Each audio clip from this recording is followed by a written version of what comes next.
Good morning students. आज की जो हमारी क्लास है, हम FLOT पे थे, फर्स्ट लॉ ऑफ थर्मो पे, और उससे रिलेटेड बड़े कॉन्सेप्ट मिसकॉन्सेप्ट बच्चों को हुए रहते हैं, खासकर सब्जेक्ट रिलेटेड कि यार फिजिक्स में ये आंसर है, केमिस्ट्री में ये आंसर है। तो पहली आज की शुरुआत हम यहीं से करेंगे कि ऐसा कोई कंफ्यूजन आपको नहीं होना चाहिए कि इस सब्जेक्ट के अकॉर्डिंग ये आंसर है और इस सब्जेक्ट के अकॉर्डिंग ये आंसर है। आप मुझे बताओ, कोई सवाल आ गया, कोई भी क्वेश्चन आ गया, फॉर एग्जाम्पल आज की शुरुआत हम एक अपने सवाल से ही कर लें। क्वेश्चन आपको यह दिया गया है कि ये कोई सिस्टम है, ये इसका पिस्टन,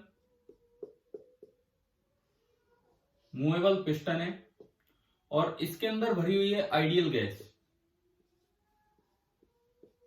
यहां पे कोई आइडियल गैस भरी हुई है।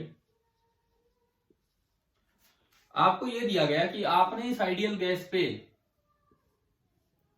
बाहर से एनर्जी सप्लाई की और लेट वो एनर्जी सप्लाइड है 40 जूल। ये हमें कोई भी रैंडम वैल्यू दे दी, भाई इसको हमने 40 जूल एनर्जी सप्लाई की है। आपको यह दिया जाए कि work done by surrounding, work done by surrounding on the system, on system. Suppose आपको ये वर्क दिया है -10 जूल, ये गिवन है। अब आपसे पूछा गया है कि फाइंड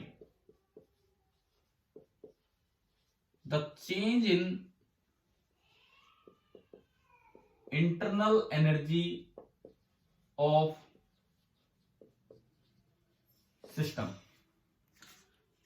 तो मेरा पहला सवाल आपसे यह है, क्या फिजिक्स और केमिस्ट्री दोनों इसका अलग अलग आंसर देंगी या सेम आंसर होना चाहिए? सेम होगा। सब्जेक्ट पे आपका आंसर डिपेंड बिल्कुल नहीं करेगा, सब्जेक्ट पे बिल्कुल भी आंसर डिपेंड नहीं करने वाले। हाँ, दोनों का जो तरीका होगा आंसर लाने का वो अलग होगा। सॉल्यूशन देखिए, इस क्वेश्चन के थ्रू हम यही चीज शुरुआत में क्लियर कर रहे हैं। सॉल्यूशन ये है, मैं दो तरीके से ही लेके चल रहा हूं। एक बार अकॉर्डिंग टू फिजिक्स क्या सॉल्यूशन बनेगा, एंड एक बार अकॉर्डिंग टू केमिस्ट्री क्या सॉल्यूशन बनेगा, और उसके बाद आगे के लिए हम केमिस्ट्री वाला मेथड छोड़ देंगे, खाली फिजिक्स वाला अप्लाई करके चलेंगे। जो फर्स्ट लॉ ऑफ थर्मोडाइनमिक्स है, first law of thermodynamics, physics में उसकी इक्वेशन बनती है delta Q is equal to delta U plus delta W. Chemistry में उसकी इक्वेशन बनती है delta U is equal to delta Q plus delta W. लेकिन बस फर्क है तो केवल डेल्टा डब्ल्यू में है। ये जो डेल्टा डब्ल्यू फिजिक्स में हम लेते हैं, ये लेते हैं by system, by the system, और जो हम डेल्टा डब्ल्यू केमिस्ट्री में लेते हैं वो लिया करते हैं हम ऑन द सिस्टम। एक में बाय द सिस्टम, एक में ऑन द सिस्टम, इस तरह से होता है।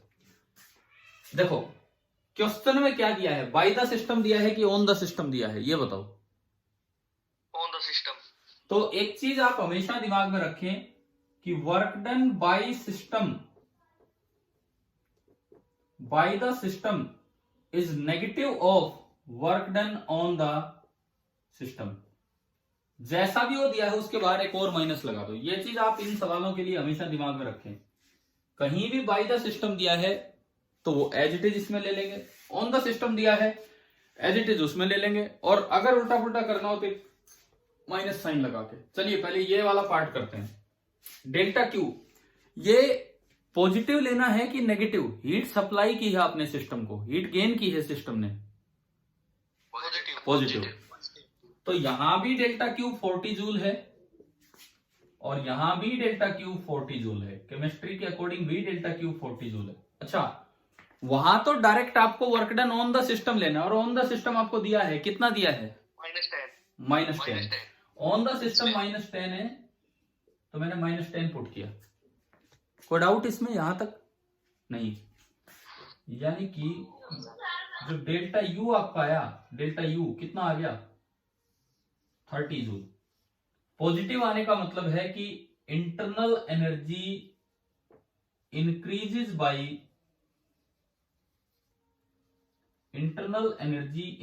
बाय 30 जूल, ये मतलब हुआ। अच्छा मैं इधर आऊं, delta Q 40 joule, delta U मुझे निकालना है, work done by the system कितना है, तो उसके लिए ये फॉर्मूला यूज करेंगे। अब हाँ, अगर ऑन द सिस्टम दिया है तो उसके बाहर एक माइनस लगा लो, यानी कि इस सवाल में ये बना -10 जूल, यानी कि कितना हो गया, 10 जूल। मैंने यहां पुट किया तो प्लस का 10 जूल, और आप यहां से भी देखेंगे तो डेल्टा यू कितना आ रहा है, यहां से भी आपका डेल्टा यू 30 जूल आया। यानी कि फिजिक्स हो चाहे केमिस्ट्री हो, दोनों का तरीका अलग है, लेकिन जो आंसर आएगा वो बिल्कुल सेम आएगा। हाँ, फर्क क्या है वो मैंने आपको बता दिया। क्या इस सवाल से क्लियर हो गया कि नहीं, बताओ ये। ठीक है, अभी हम बढ़ते हैं आगे, मैं इसका एक स्क्रीनशॉट ले रहा हूं, उसके बाद हम बढ़ते हैं आगे। आप तब तक के लिए लिख लीजिए अगर कोई नहीं लिख पाया है तो।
चलिए हम आगे बढ़ते हैं। अब तो फर्स्ट लॉ को थोड़ा और एलोबरेट करने के लिए हम आगे बढ़ते हैं। इसको मैं साफ कर रहा हूं यहां से।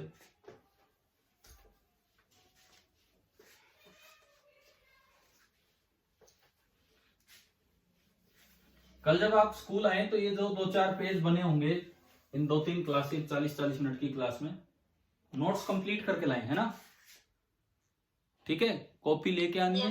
सभी बच्चे आए, कल वैक्सीनेशन ड्राइव है तो सभी बच्चे आए, और साथ में जो हो पाएगा क्लास में वो भी हम देख रहे होंगे, लेकिन कॉपी जरूर लेके आए।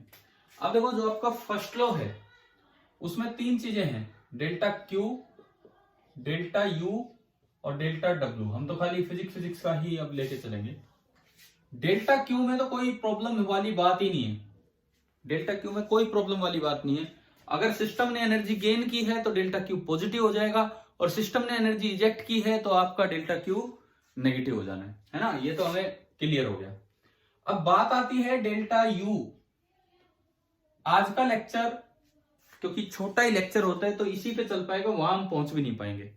तो इस डेल्टा यू को हम समझेंगे कि चेंज इन इंटरनल एनर्जी जो है ये कैसे लिख पाएंगे। तो हमारा नेक्स्ट जो पार्ट होगा वो इस पे होगा, इस पे, यानी कि हम लिखना सीख रहे होंगे internal energy of gas. Internal energy of gas, अक्सर हम इसको यू से रिप्रेजेंट कर पा रहे होंगे। देखो, फॉर रियल गैसेस ये जो यू होता है, यू, इसके अंदर पोटेंशियल एनर्जी भी आ जाती है और काइनेटिक एनर्जी भी आ जाती है, क्योंकि आपस का इंटरेक्शन होता है। रियल गैसेज में आपस का इंटरेक्शन होता है मॉलिक्यूल्स में, तो इसलिए पोटेंशियल एनर्जी जैसी टर्म भी आती है, और मोशन के कारण काइनेटिक एनर्जी आती है। और ये फंक्शन बनता है टेम्परेचर का और वॉल्यूम का। रियल गैसेज के लिए ये जो U है, this is a function of temperature and volume. But for ideal gas में कोई इंटरेक्शन नहीं होता दो मॉलिक्यूल्स के बीच में कोई इंटरेक्शन नहीं होता, बस टकराएंगे तभी एक टक्कर है, नहीं तो कुछ भी नहीं है। पोटेंशियल एनर्जी जैसी कोई चीज वहां नहीं होती, वहां ओनली होती kinetic energy. And this is purely a function of temperature, absolute temperature. Kelvin में कितना टेम्परेचर है? तो आइडियल गैसेस के लिए जो यू है वो केवल और केवल टेम्परेचर का फंक्शन होता है। क्या ये दो बातें आपको समझ आ रही है? क्या है, रियल गैस में दो मॉलिक्यूल थोड़ा दूर दूर भी हैं तो भी एक दूसरे पे फोर्स लगाते हैं, आइडियल गैस में केवल टकराएंगे तब फोर्स लगाएंगे, तुरंत फोर्स खत्म। क्लियर है कि नहीं ये चीज? ठीक है। अभी हमारा जो अगला जो चैप्टर आना है काइनेटिक थ्योरी ऑफ गैसेस, उसका कुछ पार्ट यहाँ, कुछ छोटा सा पार्ट यहाँ यूज हो रहा है। वहां पे आइडियल गैसेस के अजम्पशंस वगैरह हम पढ़ेंगे, तो कुछ छोटा सा पार्ट यहाँ यूज हो रहा है। अब देखो, फॉर आइडियल गैस जो U का फॉर्मूला होता है, एक ऐसा फॉर्मूला जो हम डेराइव अगले चैप्टर में करेंगे लेकिन यूज यहां पे करेंगे, F/2 nRT। अब यहां पे मैं टर्म्स का मतलब क्लियर करूं, ये क्या क्या है। P, V और T में से ये टेम्परेचर पे डिपेंड कर रहा है डायरेक्ट। देखिए U तो है इंटरनल एनर्जी। F पे मैं अभी आता हूं, N क्या होता है बताओ? N क्या है? Number of moles. हाँ, R जो है यूनिवर्सल गैस कांस्टेंट, और T जो है T, this is absolute temperature. ये जो आपने यहां फॉर्मूला लिखा है, this formula, this is to be derived in KTG। KTG मतलब हाँ, जो इससे अगला पार्ट होगा, इससे अगला चैप्टर होगा उसमें। अच्छा, एक चीज बच गई अब, ये क्या है? ये F क्या है यहाँ पे जो हम लोग, क्या हम डिग्री ऑफ फ्रीडम पीछे कभी पढ़ चुके हैं क्या पीछे, या जस्ट मैंने CPP दिया उसी पे देखा था आपने? सर CPP में देखा। ठीक है। तो यहां मैं इस F को बताऊं, this F is known as number of degrees of freedom.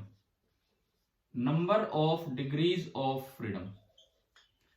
एक बार हम ये लिखना सीख लें तो फिर डेल्टा यू लिखना तो बड़ा आसान हो जाएगा हमारे लिए।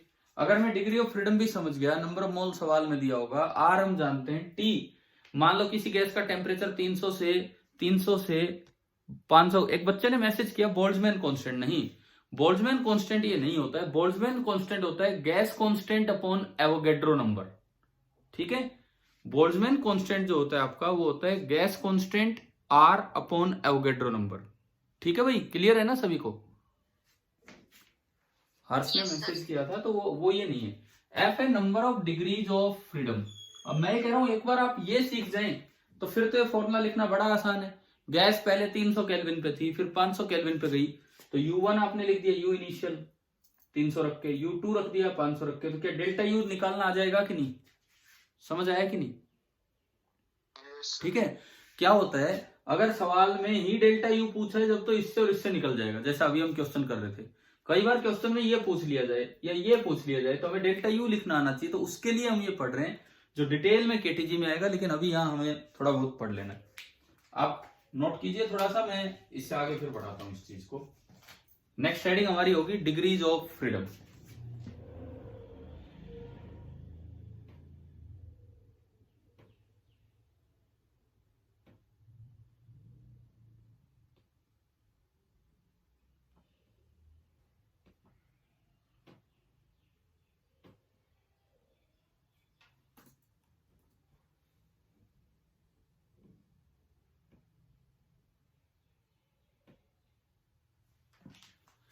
हो गया है ना नोट? चले आगे?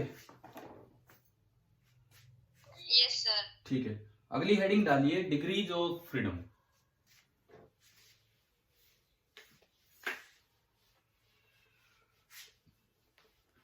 ये क्या होता है कि 40 मिनट की क्लास में इतना काम नहीं हो पाता है, और ऑनलाइन तो वैसे भी हम धीरे धीरे पढ़ाते हैं आपको ताकि कोई मिस ना हो कुछ पार्ट।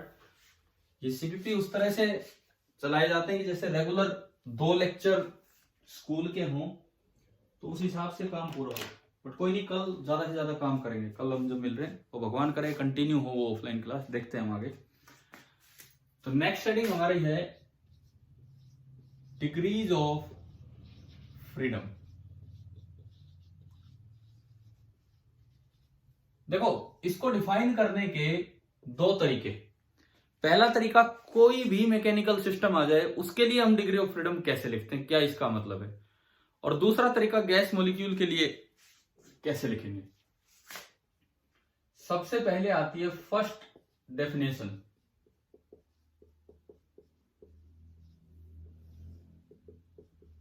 देखिए, it is the minimum number of coordinates, it is the minimum number of coordinates required to completely specify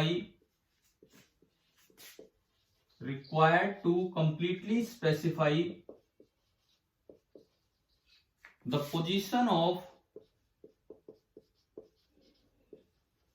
all the particles of a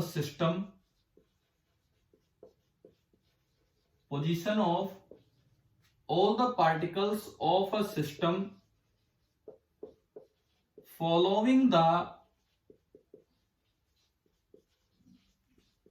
constraints।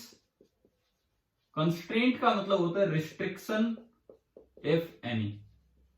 अगर कोई रिस्ट्रिक्शन भी है तो उसका पालन करते हुए जितने भी पार्टिकल है उस सिस्टम में, उन सभी की पोजीशन को बताने के लिए आपको कम से कम कितने कोऑर्डिनेट्स की जरूरत पड़ेगी, that is the number of degrees of freedom. Example से मैं ये चीज क्लियर करूंगा।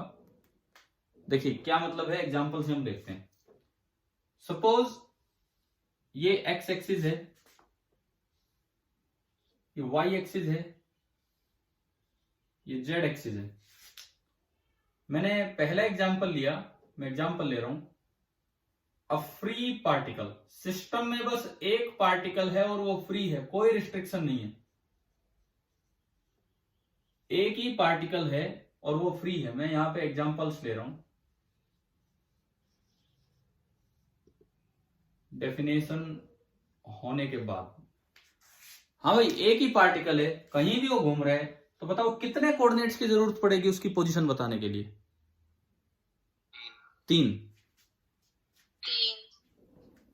तीन कोऑर्डिनेट्स की जरूरत पड़ेगी उसकी पोजीशन बताने के लिए। थोड़ी देर के लिए रमनदीप आप अभी जवाब मत दीजिए प्लीज, है ना। रमनदीप के अलावा जो और कोई भी स्टूडेंट है वो जवाब दीजिए।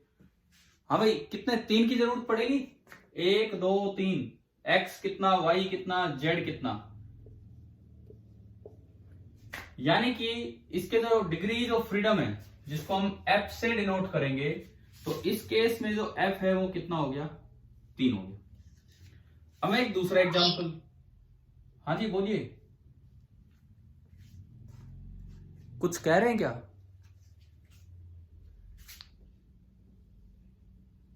दूसरा एग्जांपल मैं लेता हूं, ये एक्स एक्सिस, ये वाई एक्सिस, ये जेड एक्सिस। हमने क्या किया, एक वायर फिक्स कर ली एक्स वाई प्लेन में। दिस इज अ वायर जो आपको एक्स वाई प्लेन में फिक्स करके दे दी है। किसी भी y बराबर y0 पे मैंने फिक्स कर दी। जैसे y बराबर 2 ले लो, y बराबर 3 ले लो, कुछ भी ले लो, y बराबर 3 पे मैंने फिक्स कर दी ये वायर। और मैं ले रहा हूं, इसके ऊपर एक पतली सी रिंग है, छोटी सी रिंग है, और वो स्लाइड कर रही है। तो सेकंड एग्जांपल हम ले रहे हैं इसको समझने के लिए। सेकंड एग्जांपल, अ बीड स्लाइडिंग, बीड मतलब रिंग है, ऑन है वायर। ये वायर फिक्स है, आपको दिखा रखी है इस तरह से। अब देखो, किसी भी वक्त इसके आप पोजीशन बता रहे हो, एक्स कोऑर्डिनेट हमें पता नहीं कितना है, वाई कोऑर्डिनेट फिक्स है, कितना है, वाई कोऑर्डिनेट 3, जेड कोऑर्डिनेट भी फिक्स है, कितना, 0, क्योंकि ये एक्स वाई प्लेन में है तो जेड 0। तो ये कहीं चला जाए, ना तो वाई चेंज हो रहा है ना जेड, तो कितने कोऑर्डिनेट्स की मुझे जरूरत है इसकी पोजीशन क्लियर करने के लिए कि हाँ ये यहां है, एक, ओनली एक्स। यानी कि इस केस में जो डिग्रीज ऑफ फ्रीडम है वो कितने हो गए, 1। तो क्या मतलब होता है डिग्री ऑफ फ्रीडम का, समझ आया, है ना। अब देखो, नो सर। Yes sir. चलो मैं दोबारा रिपीट करता हूं, इधर सुनिए।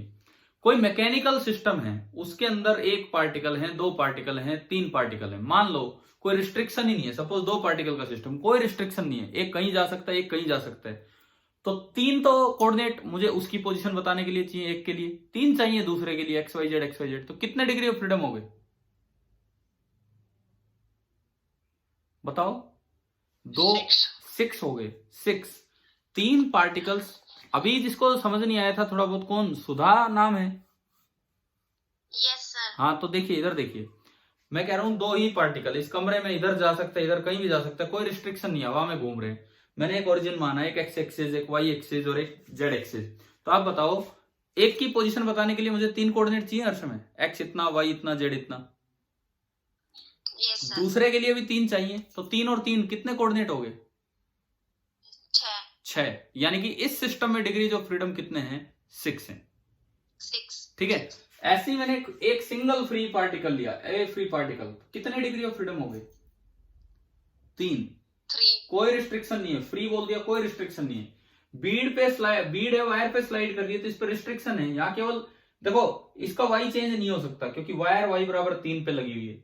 इसका जेड चेंज नहीं हो सकता क्योंकि वायर एक्स वाई प्लेन में फिक्स कर रखी है, तो जेड 0 है। ओनली क्या चेंज हो सकता है इसका? एक्स। तो मुझे वाई और जेड तो जानने की जरूरत नहीं है, वो तो फिक्स ही है। तो आपको कितने कोऑर्डिनेट्स चाहिए कि इसकी पोजीशन क्लियर हो जाए? 1। तो डिग्री ऑफ फ्रीडम हो गए 1। अब मैं यहां आपको जनरल फॉर्मूला देता हूं। इस तरह के सिस्टम अगर आपको कहीं देखने पड़े और उनमें डिग्रीज ऑफ फ्रीडम का general formula F is equal to 3n minus k. F is equal to 3n minus k. अब यहां पे मतलब सुनो, n है नंबर ऑफ पार्टिकल्स, उस सिस्टम में कितने पार्टिकल्स हैं, और k है number of constraint equations, restriction की कितनी इक्वेशन है। कंस्ट्रेंट का मतलब है रिस्ट्रिक्शन क्या है उस पे, उसकी कितनी इक्वेशंस है। k is the number of constraint equations. अब मैं आपको ये दोनों फॉर्मूला यहां अप्लाई करके दिखाता हूं इन दोनों केसेस में। यहां बताओ, इस केस में कितने पार्टिकल हैं? कितने पार्टिकल हैं? 1, n1। क्या कोई रिस्ट्रिक्शन है उस पे? No sir. नहीं है, तो k हो गया 0। तो आप बताओ 3n माइनस के कितना आया? कितना आया? 3। और हमने देखा था डिग्रीज ऑफ फ्रीडम कितने थे? 3। समझ आया फॉर्मूला? इधर दूसरे में लगा के देखते हैं, दूसरे वाले में लगा के देखते हैं हम। नंबर ऑफ पार्टिकल, एक बीड स्लाइड कर रही है, कितने पार्टिकल हैं? एक ही तो बीड स्लाइड कर रही है, एक ही तो रिंग स्लाइड कर रही है, कितने नंबर ऑफ पार्टिकल्स हो गए? 1। अब मैं लिखूं इसमें कंस्ट्रेंट इक्वेशंस। अब मैं इसमें लिखूं कंस्ट्रेंट इक्वेशंस, तो इस पे दो इक्वेशंस हैं जो इसको रिस्ट्रिक्ट कर रही है। एक तो इसका y कोऑर्डिनेट फिक्स है कितना? 3। और एक इसका z कोऑर्डिनेट फिक्स है कितना? Z 0। तो बताओ कितनी इक्वेशंस होगी? 2। यानी कि k कितना हुआ? 2। अब आप बताओ 3n माइनस के कितना आ रहा है इसमें? 1। आ गया ना, 3 इंटू 1, 3 माइनस 2, 1। और हमने लिखा भी था डिग्रीज ऑफ फ्रीडम कितने हैं? 1। तो ये जो पहली डेफिनेशन है, ये मैकेनिकल सिस्टम्स के लिए हम अप्लाई करते हैं। गैस मॉलिक्यूल के लिए कैसे निकालेंगे उस पर मैं अल्टरनेट डेफिनेशन पे जाऊंगा। आप ये बताओ, क्या पहली डेफिनेशन क्लियर है आप सभी को? हाँ जी बोलिए, क्लियर है सभी को फर्स्ट डेफिनेशन? कोई कंफ्यूजन है? Yes sir. ठीक है, तो ये नोट कीजिए, मैं आगे फिर बढ़ता हूं इसके बाद, आप ये नोट कीजिए। कोई भी कुछ भी पूछना हो तो आप इसमें बेझिझक पूछ सकते हैं।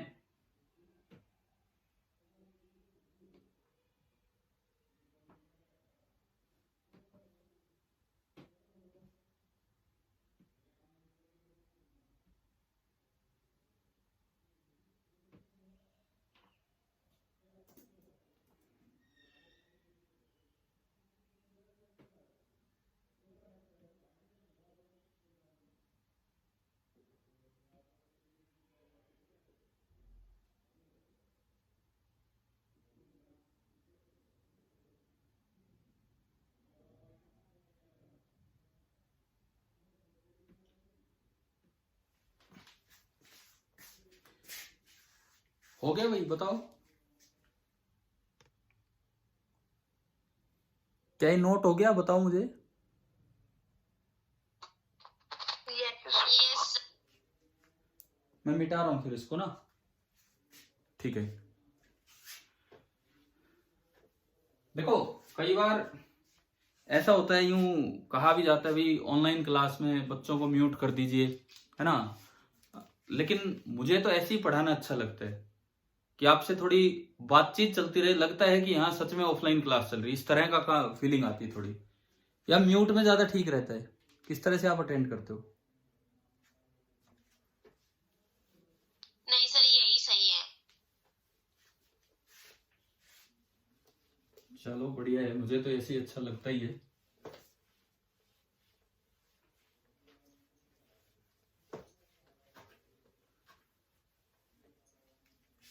अच्छा अब मैं आता हूं इसकी सेकंड डेफिनेशन पे। दूसरी डेफिनेशन जो मैकेनिकल सिस्टम्स के लिए नहीं, हम गैस मॉलिक्यूल्स के लिए ज्यादा यूज करेंगे। सेकंड डेफिनेशन हमारी ये है कि for a gas molecule, mainly मैं इसके लिए ही यूज करूंगा इस चैप्टर में। For a gas molecule it is the number of independent ways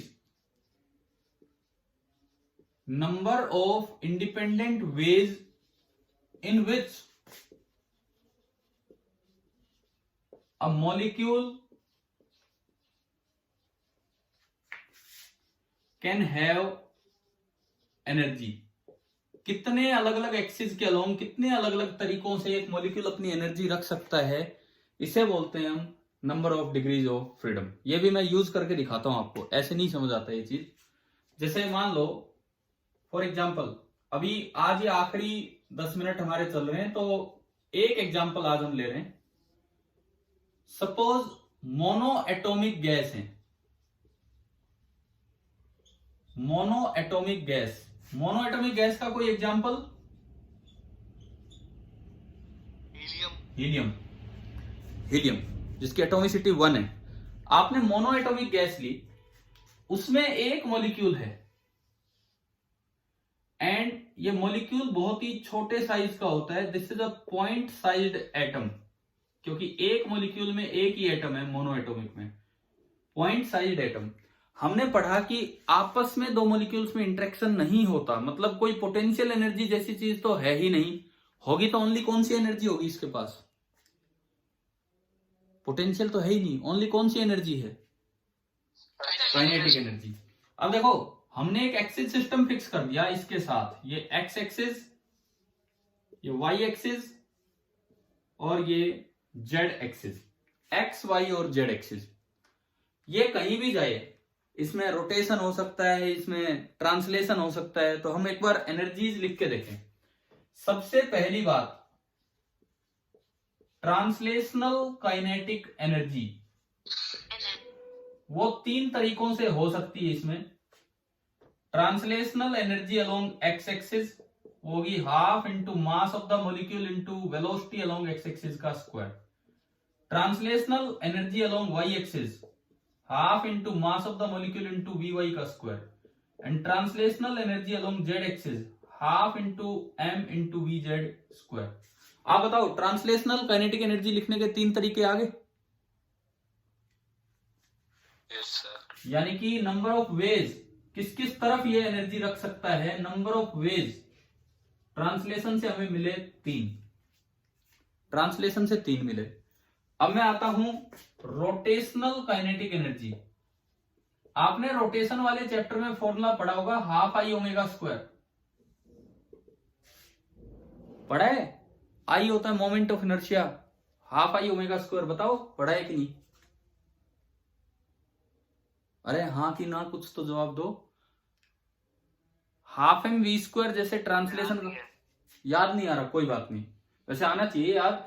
जैसे हाफ एम वी स्क्वायर होता है, ऐसे हाफ आई ओमेगा स्क्वायर होता है। रोटेशनल काइनेटिक एनर्जी का फॉर्मूला हुआ करता है हाफ आई ओमेगा स्क्वायर।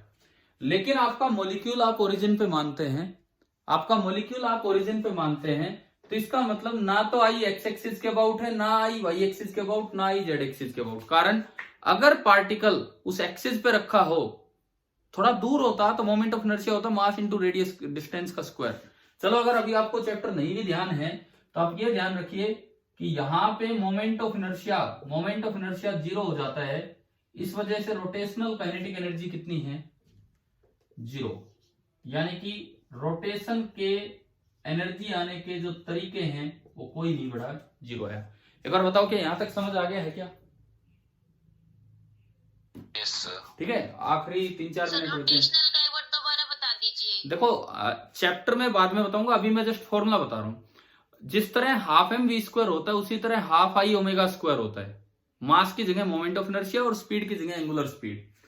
अगर कोई पार्टिकल खुद ही एक्सिस पे लाई करे तो उसका मोमेंट ऑफ इनर्शिया जीरो हुआ करता है। थोड़ा दूर होता है एक्सिस से तो m इंटू डिस्टेंस का स्क्वायर।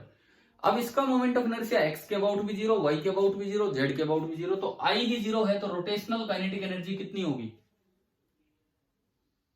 जीरो। तीसरी तरीका जो हो सकता था आपके सीपीपी में, आप देखेंगे अभी आज तो काम बच गया, वो पूरा नहीं हुआ है, कल स्कूल में करते हैं। वाइब्रेशनल। हाँ, एक अकेला पार्टिकल कभी वाइब्रेट नहीं कर सकता। हाँ, अगर दो होते, एक डाइएटॉमिक मॉलिक्यूल होता तो दो थोड़ा दूर जाते पास आते वाइब्रेट कर सकते थे। एक तो जिधर चल पड़ा उसको कोई रोकने वाला है ही नहीं। इसका मतलब वाइब्रेशनल काइनेटिक एनर्जी का भी कोई तरीका नहीं है। तो आप बताएं टोटल कितने वेज आए आपके पास एनर्जी होने के? 3 0 0। तो बताओ 3। यानी कि हम मोनो एटॉमिक गैस मॉलिक्यूल के पास डिग्रीज ऑफ फ्रीडम आ गए 3, और यहां से मेरे पास इंटरनल एनर्जी का फॉर्मूला आ गया। आज बताया था वो फॉर्मूला जो केटीजी में डिराइव होना है, क्या था फॉर्मूला? F/2। तो ये क्या फॉर्मूला बना? 3/2 मोनो का 3/2 nRT।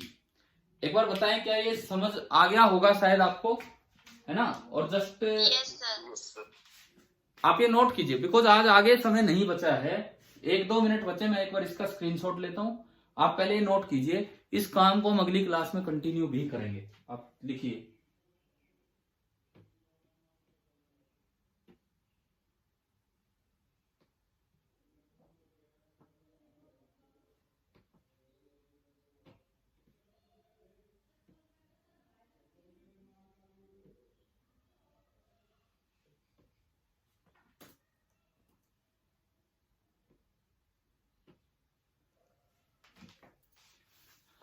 अब मैं आपसे पूछता हूं कि आज हमने सबसे पहले तो कंफ्यूजन दूर किया, फिजिक्स और केमिस्ट्री का कंफ्यूजन, फ्लोट के बारे में, FLOT के बारे में। उसके बाद हम गए डेल्टा यू लिखने की तरफ, तो एक फॉर्मूला जो केटीजी का है वो बताया। साथ में अब नई टर्म आ गई degrees of freedom. Mechanical system में कैसे लिखते हैं 3n - k, 2 एग्जाम्पल समझ आए आपको? आए ना? है ना सर। और गैस मॉलिक्यूल में लिखना है इस तरीके से। अभी मोनो एटॉमिक आया है, फिर डाई एटॉमिक आएगा, पॉली एटॉमिक आएगा। देन उसके बाद हम जाएंगे वर्क डन कैसे निकालते हैं उस चीज पे। तो ये काम मैं कोशिश करूंगा कल स्कूल में ये काम हो जाए, तो कल सभी बच्चों को आना है, कोई छुट्टी ना करे, है ना? और 2 लेक्चर हम ले लेंगे आपके उसमें। ठीक है भाई, आप ये नोट कीजिए। ये मीटिंग ऑफ हो जाएगी। तो एक ही है। कोई बात नहीं, वो देखा जाएगा, बढ़ा लेंगे। ऐसा है कि आप क्या चाहते हो, 2 हो जाएं कल? Yes sir. हाँ तो बस ठीक है, 2 हो जाएंगे आराम से। और ये मीटिंग अपने आप ऑफ हो जाएगी। अब आप लिखते रहें, आखिरी मिनट चल रहे हैं। ठीक है भाई, थैंक यू।